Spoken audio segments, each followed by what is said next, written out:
The Idries Shah Foundation podcast. Practical Psychology for Today. Featuring the works of Idries Shah, voiced by David Ault.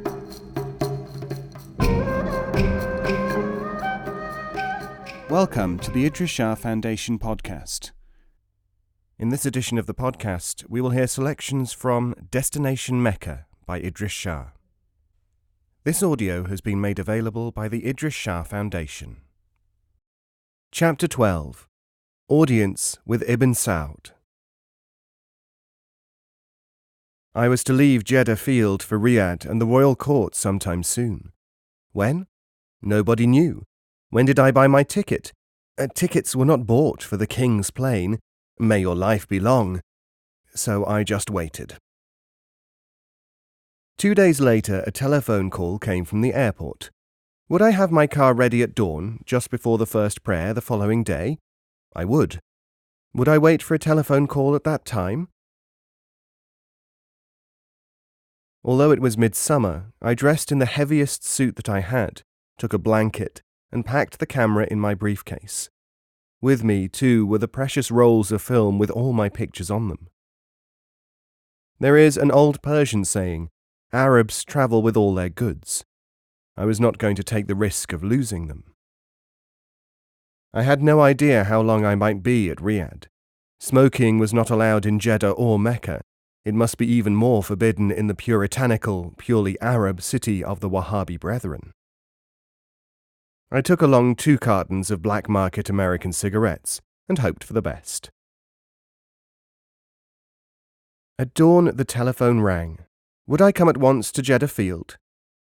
We started off in the delightful coolness of the morning along the Mecca road, with its million twinkling electric bulbs, where the unending stream of pilgrims had already been marching for some hours, taking advantage of the refreshing night air. A man on a wonderful milk-white camel roared, "Devil's disciple," at the dollar grin of the Cadillac as we purred past him. Startled by the brilliance of the headlights, 2 jerboas hopped aside. I felt anew the thrill of starting yet another journey, the anticipation of seeing the Napoleon of Arabia, one of my boyhood heroes. Jeddah Airport was on a scale which I found rather breathtaking at first, until I realized that every year thousands of pilgrims landed here, in their own planes, or via the Saudi Arabian Airlines or any of the other companies which have sprung up since the Second World War. The atmosphere was, however, unlike that of any other airport I have seen. I was weighed, my luggage was weighed, and I was given a ticket marked Flight 1, Royal Guest. "Just wait in the lounge," said the chief of the airport. Here an amazingly heterogeneous crowd had gathered. The airport cafe is known as one of the best eating places in the city. The smart set go to Kilo 10 for their country outing, and patronize the airport for coffee, food, and club life. Naturally, in a climate like that, the night was the best time. During the day, people who have nothing else to do sleep it off. Everybody knew everyone else. About half the 100-odd patrons were British, American, Europeans of one sort or another. The rest were divided between stern-faced Wahhabis, who were obviously passengers and took a dim view of this revelry, and miscellaneous types of Saudi employees and gentlemen of leisure. I got some last-minute coaching on Saudi court procedure from the Syrians who ran Jeddah Radio. Also into their group barged a nosy ne'er-do-well who had dogged my steps in both Jeddah and Mecca, asking questions and generally making himself a nuisance. According to his own account, he was a close friend of royalty, and he was undertaking the self-imposed duty of looking after my interests. Whenever I could, I gave him the slip. People who saw me talking to him, including the driver who hated him like poison, said that he merely traded on the credulity of foreigners. But I did not want to annoy him if he were really there to look after me. What rather shook me was his turning the conversation to photography. "Do you know anything about cameras? Do you know that when you take out the film you have to wash it in water, and then you put it into some small beetles which eat away the part you do not want, and leave the rest, which is the picture?" Someone must once have given him a garbled account of the effect of chemicals. I told him that I did know something about it, but I could see that I knew far less than he did. This seemed to throw him off the scent for a bit. He stroked his straggly beard and hitched his headdress at the angle in which it is worn by princes. "But do you know how to make a picture to paper?" "Making a print." "Yes, I think so." He gave me a cunning look. Here was the trick question. "Then why don't you make to paper your pictures?" He must have seen me developing some, or something. Anyway, I was beginning to think he could only be a sort of self-styled prince's friend. "Because I have nothing much to make to paper at the moment." "In that case, I can help you. I can get you permission to take pictures in Mecca. You would like that, wouldn't you?" This was too obviously a trap. "No, thank you. I have come to see the king and make my pilgrimage." "A Frenchwoman. She came to Jeddah, tried to get to Mecca, but she was stopped. But she took pictures, and we allowed her. She thought she was clever, but we did not say anything. Then, when she knew that she could take only Jeddah, she took the plane for Port Sudan. Do you know what happened when she got on the plane?" "No, do tell me." "Every picture was taken away. She was a communist." He skipped away on his little spindly legs, and I saw him in earnest discussion with one of the airport guards. The guard looked at me, then at him, then all around. I got up and went across to them. The little private eyed me narrowly. "Excuse me, Major, I understand that you are in charge of things here. I am a stranger, on my way to see His Majesty." I flashed the card. "Could you tell me when the plane leaves?" That settled it. In a flash he had elbowed our inquisitive friend aside and told me with great detail that it was necessary to wait in the lounge and that he would see that I was collected and put aboard the plane. I did not see the shifty one again until I returned from Riyadh. Soon I was collected and bundled aboard the twin-engined aircraft with the Saudi flag on its wings. Engines roared, the ground slipped away. We seemed to hover for minutes above the brown and white panorama of Jeddah. The usual warning signal flashed, ironically as I thought, in this land of non-smokers. Fasten seatbelts, no smoking. Nobody fastened anything. They could not read English in any case. Women are veiled in Saudi Arabia. In this aircraft, several ladies of Riyadh, muffled from head to foot in their black cloaks, were segregated in the front half. Beside me was a tribal chieftain, his jewelled sword held like a walking stick between his knees. As we gathered height and headed northwards beyond the ribbon of the Medina Road, he intoned the first chapter of the Quran, which is sometimes likened to the Lord's Prayer, which it resembles, under his breath. In 3.5 hours we would be in Riyadh, the Sheikh told me. "See that rocky, twisting, Satan-devised camel track below?" We were flying northeastwards now, and just parting company with the Mecca-Riyadh road.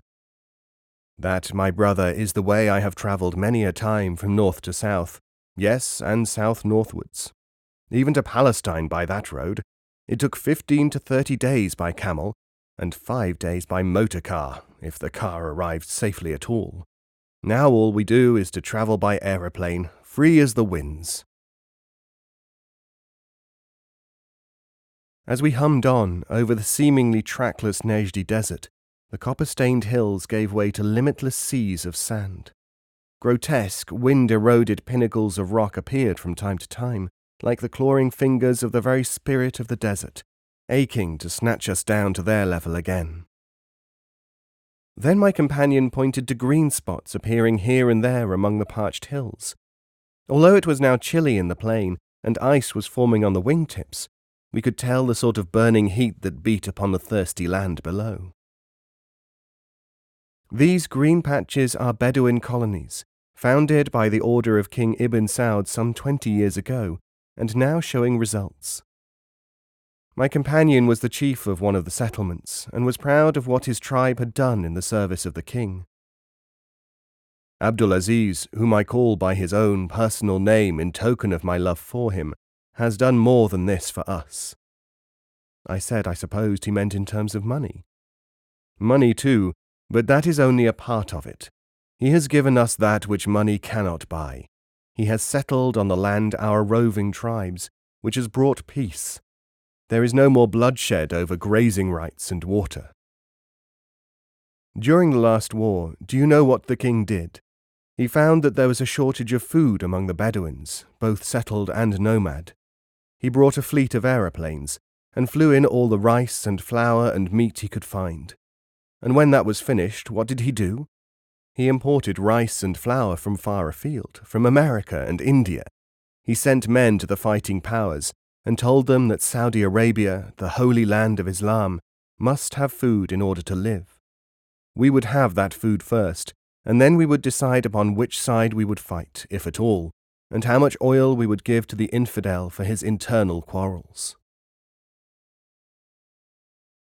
More tortured fingers of rock, a bumpy, spine-chilling landing, and we were in Riyadh. As soon as I got out of the craft, a red-bearded, efficient-looking military officer in tunic and Arab headdress stepped forward. He was in charge of the reception of guests, and he would be my sponsor when I was taken to the king. First came the drive through Riyadh to the Afghan Palace, where I was quartered. Riyadh was nothing like Mecca. The architecture of the houses had something more fort-like about it. Everywhere massive walls, iron-studded doors, watchtowers. Through the streets strode dusty Wahhabi brethren, members of the puritanical school founded by the Saudi king's own family and renowned as the mightiest warriors of Arabia. The Afghan Palace, I was told by the guide, was built for the visiting king of Afghanistan and his suite in 3 weeks. As a sign of affection, the king had ordered it to be erected alongside his own palace. Fabulous tales are told of that pilgrimage of King Mohammed Zahir Shah, how feasting went on for days and nights, how he and the Arab monarch, both crack shots, competed at marksmanship and drew even every time, how the pious Zahir Shah amazed the Wahhabi theologians by revealing that he knew the Quran by heart. His visit made such an impression on Saudi Arabia that I heard the saying more than once, used in connection with an admiring remark, "He is an Afghan of a man." When Zahir Shah gave valuable gifts to King Ibn Saud, the latter, not to be outdone, presented him with a flight of new aeroplanes. This, then, was the Afghan Palace. It was a 2-story concrete building with immensely thick walls. The interior was furnished in Louis XIV style, while the bedrooms were so luxurious that there is nothing better in London. The actual building follows the usual plan of North Arabian palaces. A hollow square with a courtyard and fountains is surrounded by the apartments of the guests on the first floor. The servants occupy the ground floor. A cool, roofed balcony runs the whole way round the interior walls. No windows looked out into the street. Those that there were barred and lavishly curtained. A private telephone to the next-door palace was in the majlis, the courtroom. I was shown to the lavishly designed bathroom, and then given a bowl of fruit and a large glass of pineapple juice from the largest refrigerator I have ever seen. I still had some difficulty in getting used to the habit of having refrigerators in every room, but in that climate it is a wonderful idea, if you can afford it. A shortwave radio was brought and installed for my listening. The vice chairman of the Arabian American Oil Company and his legal advisor dined with me. Dressed in Arab robes, they spoke extravagantly of the courtesy and helpfulness of the king, and gave me an outline of the organization of their wells and refineries on the Gulf. As soon as I had rested, I was taken to see the king. We crossed the courtyard where Bedouin guards presented arms, entered a wide doorway of the next palace, and moved slowly up a flight of stairs towards the Hall of Audience. As I reached the top, I recognized the red-bearded sponsoring officer who was to present me to His Majesty. I was just going to ask him something as we negotiated the topmost step, when I realized that we were actually in the presence of the king. There, at the end of the long double row of thrones which makes up his majlis, or court, sat Abdul Aziz ibn Saud, in a magnificent palace, no doubt, certainly regal and authoritative looking, but no guards? There was not a single pistol, sword, or knife to be seen among the servants who stood behind every seat. Ranged on either side of the king were his ministers and other celebrities. I recognized the Saudi ambassador from London, Sheikh Suleiman, the financial wizard of Arabia, the exiled blue-eyed mufti of Jerusalem, and a host of others. Slowly, preceded by a page and my sponsor, I walked up to the king. He could not rise, for a leg ailment meant that he was unable to move anywhere without a wheelchair, but he grasped my hand and made me sit down next to him. I had interrupted one of the daily news bulletins and waited for it to finish. Each day, the powerful radio monitoring apparatus of Riyadh picks up broadcasts from various foreign stations, and from this material bulletins are prepared for the king. A translator knelt on the ground before him, reading out the day's events with great rapidity. Ibn Saud listened with half-closed eyes. Occasionally he would say, "Repeat that," and listen again. Finally he dismissed the man and called for coffee. The coffee ritual in itself is an important part of Arab life. The coffee maker advances, hands out tiny china cups sufficient for 3 or 4 mouthfuls. Then, removing his shoes at the edge of the carpet, he passes from one guest to another, filling his cup and murmuring, "May your life be prolonged." It is customary to empty the cup in not less than 3 intakes, as it were. This follows a tradition of the Prophet to the effect that it is impolite to drink anything at one gulp. The coffee we had was thin, pale golden, probably made from the husks of the mocha bean, not the bean itself, for this is considered by some divines to be a stimulant and hence forbidden. It was flavoured with a faint aroma of cardamom seeds. If you want another cup, you allow the man to refill it. If, however, no more is required, you must not just say no. The correct procedure is to shake the cup 2 or 3 times from side to side. This custom arose from the far-off days when it was considered impolite for a guest to presume to order his host's servants about. When I had kissed the king's hand, I noticed that 1 or 2 of the important sheikhs at the head of the majlis turned their heads to see how I had kissed it. The reason for this is that if one kisses the palm of a person's hand, it is an indication that some favour is sought. Many are the tales of the king's munificence to those who have thus asked his help. It is an actual fact that he was in the habit of giving away cars, gold watches, bags of gold and jewels to anyone who was in genuine need and approached him. It must be remembered in this connection, though, that pride will prevent most people from asking in this way. And in Saudi Arabia, if you have lost your honour by begging, there is no way to retrieve it. I kissed the back of his hand. In our conversation, the king proved to be completely up to date with all current developments in the world, more so than I was myself.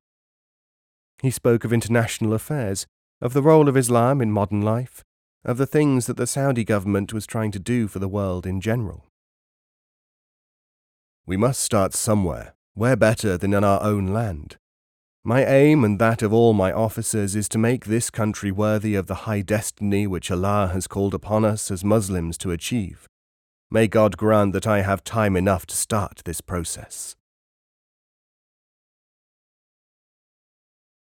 We spoke about a number of topics, during which I mentioned to the king that I was planning to write a book about Saudi Arabia and the rest of the Middle East that I had seen, and that I hoped that the idea had his approval. "It has my complete approval, and I congratulate you. May Allah bless you," he said. There was a magnetism about this man that one sees but rarely. Looking at his long, athletic figure, upright and gallant even in his 70s, I could well imagine him as a mere youth of 19, taking almost single-handed the castle of his ancestors. the feat which paved the way for the return of the Saudi regime to Arabia. Your Majesty, I felt that I had to say something to account for my not having brought some present or having accomplished something in his service. Allah has so ordained it that which I bring as a gift to your throne is all that I possess. I present myself and my services to you. The old king smiled, evidently pleased. My son, I accept you insofar as you are as dear to me as my own child, and I will give you yourself back to yourself, in order that you may be able to be of service to your own compatriots and co-religionists. If there is ever a time when you wish to make your home in Saudi Arabia, come and say so. It shall be done. He made a sign to a waiting minion, and I was invested with a robe of honor. To receive a robe from the hand of an Eastern king is a gesture implying that one is a member of the royal court. I had seen my grandfather do it on numerous occasions. I knew the etiquette. Taking his hand, I tried to kiss it again and started to kneel before him. He thrust my hand away. Kneel only before God. I bowed, and after the third cup of coffee, which signifies that the audience is over, I withdrew. The drinking of those 3 cups, however, took some time, during which I could watch the Saudi kingdom at work from the top. It was remarkable how centralized was the administration. Before he signed any paper, King Abdulaziz would read it carefully or have it read out to him. Some of the matters he dealt with were pleas from the simplest people who, having a grievance, merely thought that they might write to the king about it. Every one was answered. His brain seemed as clear as crystal, and his judgment as cool as ice. When matters of intricate legal appeal were put to him, he gave judgment in a staccato voice, rich with delightful classical Arabic phrases. Almost as though it were a reflex action, his decisions would pour forth, to be taken down by scribes. Quotations from the Quran, case law from the massive manuals of the doctors of law, illustrations and parables from the life of Muhammad, all these, and a good deal of history besides, made up what were surely masterpieces of legal judgment. Nobody seemed at all surprised, but I could at times only look up and down the rows of grave, robed figures, astonishment probably written all over my face. I left Ibn Saud with the rare feeling of having met a truly great man. I know that he is acknowledged as such by a large number of people, probably more qualified to judge him than I, but unlike some of those, I had the priceless advantage of seeing him in action, and knowing what it is to fall under the hypnotic spell of greatness. After that, I felt I would have little cause for satisfaction with lesser men. If I had become disillusioned with the relatively insignificant mortals who had seemed, until then, people of some caliber, I felt that it was worth it. Can it not be that the price for cynicism can be worth paying? I, for one, am sure that it is, if it is a price like that. This was by no means the first king whom I had met, but it was the first man who could be, and was, a leader of leaders. It was not long afterwards that I was sitting in a Turkish cafe and heard, almost with a sense of disbelief, the radio bulletin, "His Majesty Abdulaziz has died. As messages of condolence pour in from all over the world, his eldest son, Emir Saud, has been proclaimed King of Saudi Arabia." Chapter 13. Saud, son of Abdulaziz. If Abdulaziz ibn Saud was the archetype of an Arab patriarchal chief, adapted to the progress, if not the ways, of the mechanical West, his eldest son is yet another and different type. The nearest that I can get to a blanket description of Saudi Arabia's second king is to say that he could be the perfect example of the westernized, cosmopolitan Eastern potentate familiar to English readers of fiction, only without the drawbacks. Unlike his father, he speaks a number of foreign languages with fluency and ease, His extensive overseas travels have given him the poise and diplomatic delicacy of what one imagines a perfect member of the aristocratic elite should be like. If you met this tall, somewhat burly, genial figure in any Western capital, it would at first be hard to picture him as the soldier, administrator, religious authority that he really is. Yet as we talked, I could sense the power behind those steel-rimmed glasses, the clear brain working steadily and without fanaticism, the power of judgment which he focused upon even the smallest matter under discussion. Saud, son of Abdulaziz, was a mature man, with his own strong personality, his own place in the administration of the country, long before the death of his father.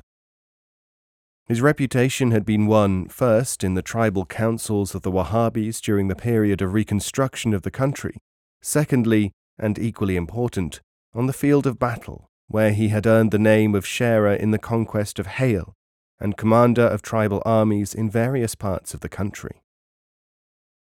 I went to see Emir Saud in his palace near Riyadh, not that anyone could in his wildest dreams have guessed where we were, had he been projected suddenly into the place. Leaving the forbidding walls of the capital behind, the car purred along the black, shiny ribbon of macadamized road running like a sword cut through the wind-blown dunes. As we neared what appeared to be a lush oasis, I watched some of the toughest-looking men I have ever seen drilling to the barked commands of a military instructor. "Halt!" The wiry, green-capped figures froze as one man. Heat sprites danced in and out of their ranks. It seemed hotter here than the Hejaz itself. In the back row, with the other private soldiers, I noticed a Saudi prince. Now the oasis was looming closer. It turned out to be a sort of miniature forest, created, as I was told, entirely from the irrigation of a number of artesian wells which had been sunk all around it, and is situated 3 miles to the west of Riyadh. Through the screen of trees swept the car, up a gravel drive, and we were in an enormous landscaped garden, with all the familiar blooms of England ablaze in every colour of the spectrum. As we dismounted, the horticulturalist came forward, saluted, and spoke to me in Hindustani. He was an expert imported by Emir Saud for creating this garden in the wilderness. Saud was sitting in the central chair of a long row which formed his court, drawn up facing one side of an immense artificial lake. As we shook hands, he beamed like a rich uncle and motioned me to the seat on his right. The other huge gilt chairs were occupied by various Saudi officials, chiefs, and guests. Prominent among them was Arabia's financial wizard, Sheikh Abdullah Suleiman of Anaza.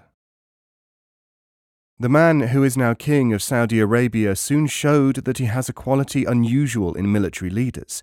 He was completely sure of himself, relaxed, calm, almost nonchalant. Every man present listened to the jokes and light-hearted, smiling talk of Saud. Everyone knew that here was a man who could outride, outshoot, outthink, and outfight any of them. He had proved it time and again, and could repeat the process at will.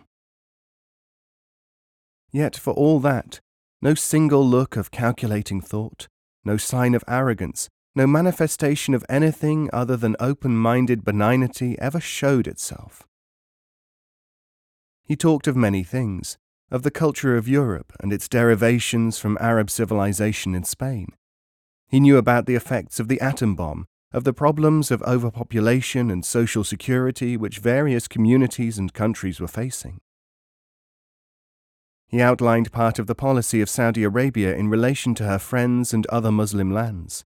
He spoke well of Sir Winston and of the Afghan king, my own monarch. As the conversation turned to horses, King Saud ordered that some should be brought from his stable and paraded before us, in order to illustrate various finer points from life. Looking up and down the row of listeners, being myself one who has sat through many a discourse of Eastern chiefs, I never once detected any of the small signs which tell an observer that here was an experience merely being endured for an ulterior motive. On most subjects, Saud held us by the force, charm, and sheer penetration of his words. You might liken it to a speaker who has the feel of his audience and who knows just what to say and when to say it. Saud speaks the most delightfully idiomatic English, too. Sometimes, when he was talking of things essentially British, he would turn to me, and as he spoke, I could easily picture him as an Oxford tutor, with that precise, contained, and unaffected phraseology that I once revelled in at many an Oxford occasion. Another thing that seems to mark Arabia's new king is his retentive memory. If I spoke of the new quarantine arrangements at Jeddah, he would reply with a bewildering, detailed review of the problems and developments there. When I mentioned camels, he gave me one of the most absorbing periods of my life in describing the types, colours, sizes, and breeds. Then he went on to recount classical instances of the endurance and outstanding qualities of the animal. Saud wound up by touching on the strains and his own experience in producing various types for different occupations. The camel will never die out. It may be replaced in some spheres by a more efficient machine, but what machine gives you milk, meat, clothing, transport and companionship, and just for the cost of a little hay and water? Besides, when conditions change, you adapt your motor vehicle or other machine to the new tasks. One can do the same with the camel, by breeding. Breeding is the key to many things, and it is as well not to take up too dogmatic a view against it. It has its place. The trouble with too many people is this tendency to be unilateral about things. Look at the camel critically by all means, but look at him constructively as well, and not only at the camel. I was fascinated to see the way in which this desert prince, with all the knowledge of the West behind him, took every opportunity of putting a lesson and an illustration into what might seem at first an irrelevant topic. As the evening came, a Wahhabi elder, dressed in the simple brown robe and austere black headband of the Brethren, rose from his place, went to the edge of the pool, and called the summons to the sunset prayer. Saud rose. "Will you pray with us?" Now the Wahhabis, as I have mentioned before, are probably the most reserved of all the persuasions of Islam. No Wahhabi drinks alcohol, smokes tobacco or anything else, takes any stimulant, listens to music or wears silk. All ostentation is utterly banned. Minarets and domes on the mosques are not encouraged. Photography and picture-making come under the ban as well. We washed our hands, faces, and feet at a special fountain, and walked to the other side of the lake to stand behind the prayer leader. The Wahhabis, like other Muslims, do not have any priesthood, and anyone most conversant with the Quran who is available at any given moment leads the prayer. On this occasion we formed ourselves up, grooms, servants, princes, and guests, in several parallel rows facing Mecca, as the grey-bearded doctor of law recited a passage from the Quran. At prayer all are considered equal, and Saud stood in the middle of my row. This recitation even was of some interest to me. Instead of the melodious wavering chant of more liberal Muslims, the Wahhabis declaim the rhymed verses of the Arabic Quran without the slightest deviation from the normal reading. Anything else than a straightforward rendering would be considered something akin to music, and that is bid'ah, innovation, of which all Wahhabis take a very dim view indeed. In some Middle Eastern countries, assassins consider the moment of prayer to be best for striking at their victim. Here, absorbed in his devotions, unarmed and off guard, he is an easy prey. For this reason, kings and other important personages frequently pray with an armed guard standing in front and behind, but not Saud, son of Abdulaziz. The very fact of his fearlessness could be a strong deterrent to a would-be assassin. After prayers, we entered the actual palace of Badia to see some of the priceless Eastern and Western art treasures which Emir Saud had collected during his journeys, or as presents. Room after room contained weapons, hunting trophies, arms and armour of the period of Islamic greatness. All were decorated in simple but perfect taste, and the value of the Persian carpets alone must have been nearly incalculable. But the apartment occupied by the son of the desert was simple in the extreme. In one corner of an airy room was a radio set, a bureau, and an easy chair. A carpet of good but not lavish design covered the floor. There were no pictures, no representation of the human or animal form. It was the Mosaic law, carried on by Islam, against graven images. The palace itself was not erected in any mean proportions. It seemed to me to be entirely self-contained. An electric plant provided power for lighting, refrigeration, water pumping, and the rest.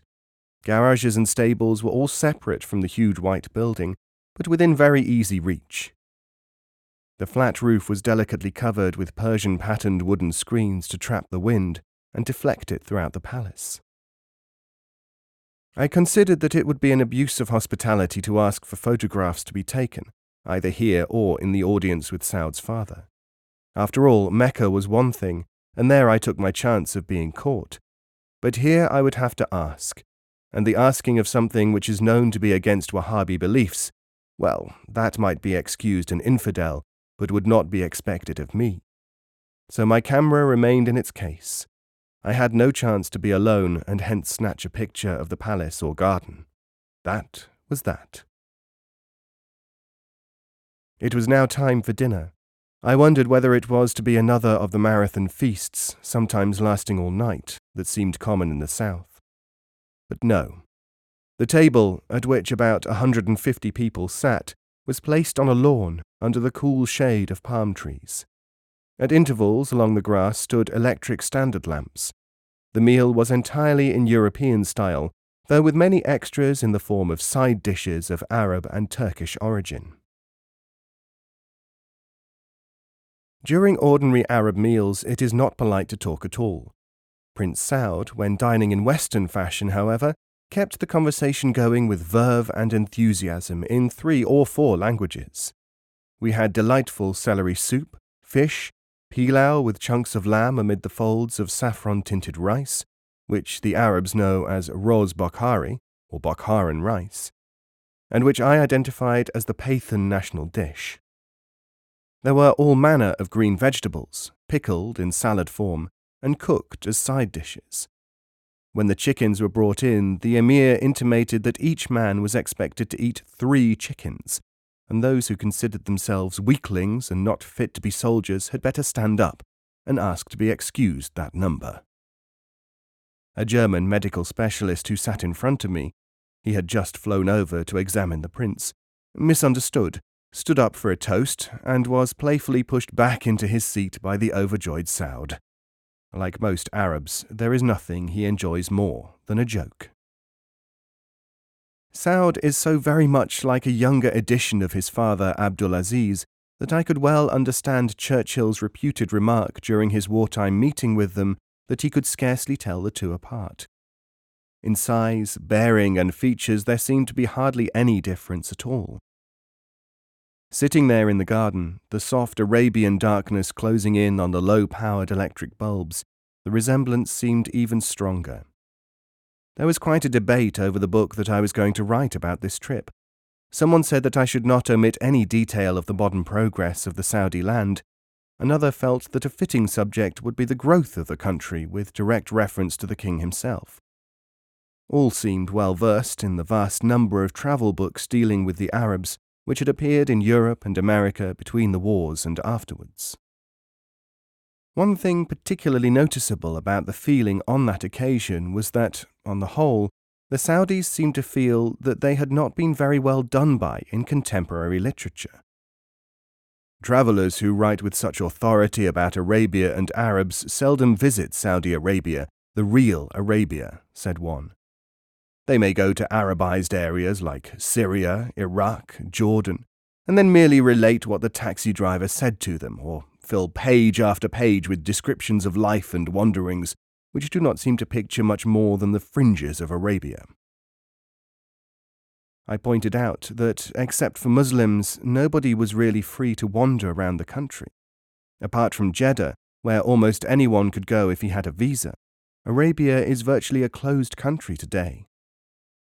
St. John Philby, the English Muslim writer, had published a good deal and was writing more. There seemed no way out, since there was no likelihood that Saudi Arabia would ever be generally open to travellers. Saud felt that, this being the case, travel writers should make it clear that they were usually not writing about the true Arabia as a whole, but about the countries of Arab civilization which bordered it. I must add here that I am positive that he did not mean this statement to be anything more than a clarification of the situation. He never showed the slightest hostility towards the neighbouring Arabized lands, very much the contrary. "It is in your hands, then," he said, turning to me. "You have been in the Hejaz and Nejd. Let us see what you can produce.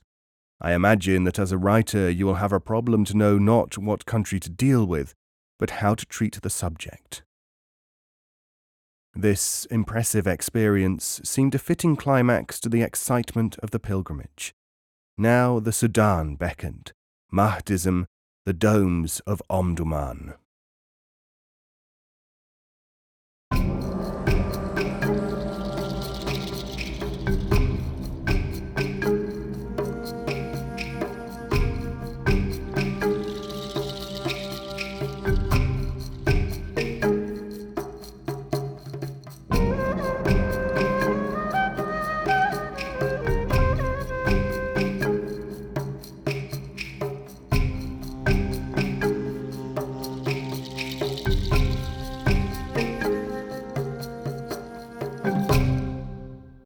This podcast is copyright 2018, the Idries Shah Foundation.